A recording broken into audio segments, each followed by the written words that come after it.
Hello everyone. Welcome to the exhibit, Taking Root, Vanderbilt's First Decade, 1875 to 1885.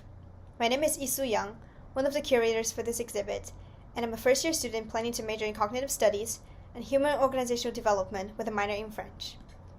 Back in August when I just entered college, I was immediately attracted to the Buchanan Library Fellowship because of my passion for university history.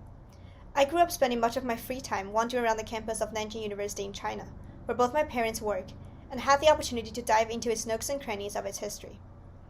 And now that I'm at Vanderbilt, I'm driven to understand how its foundation took shape and eventually developed into the university we know today. During the first class session we had as a cohort, I was especially intrigued by the story of Walter Russell Lambuth, a Shanghai-born student in Vanderbilt's first official class who later became a major medical missionary to Japan and China.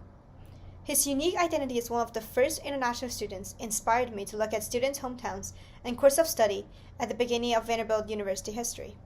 And although most students before 1890 were male Caucasians, there were various trends that hinted at a slowly diversifying student population. In particular, I paid attention to how the distribution of student majors evolved throughout the period, as well as whether there was a relationship between geographical origins and choice of major, as the student population expanded from just around the Tennessee area to include states like California and Maryland. I chose ArcGIS, an online interactive map, to display this information because it provides visualization for data that would otherwise be abstract and unorganized.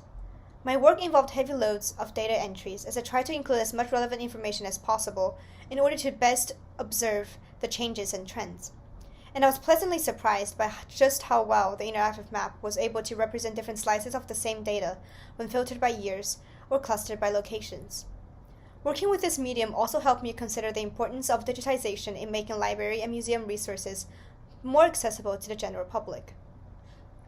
And while my aspect of the exhibit focuses on a holistic interpretation of where the student population originated, my fellow curators go into greater detail of the university history as they closely examine the faculty, campus, curriculum, and student life during the first decade.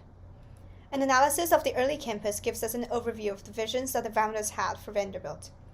The research also sheds light on how professors' academic prowess contributed to the development of the university and how that in turn determined the extremely rigorous curriculum. However, the rigid rules and schedules evoked hard feelings, and a careful reading of the student newspaper articles provides insight to the student point of view. All of these elements work in coherence to create a comprehensive understanding of Vanderbilt's goals, struggles, and progress in its first decade.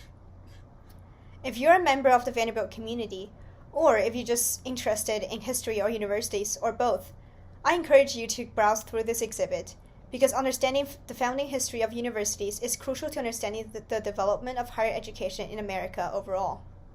For instance, the founding of Vanderbilt shared similarities with the founding of other Southern universities, such as Emory and Duke, and marked the beginning of the effort to improve higher education in the South.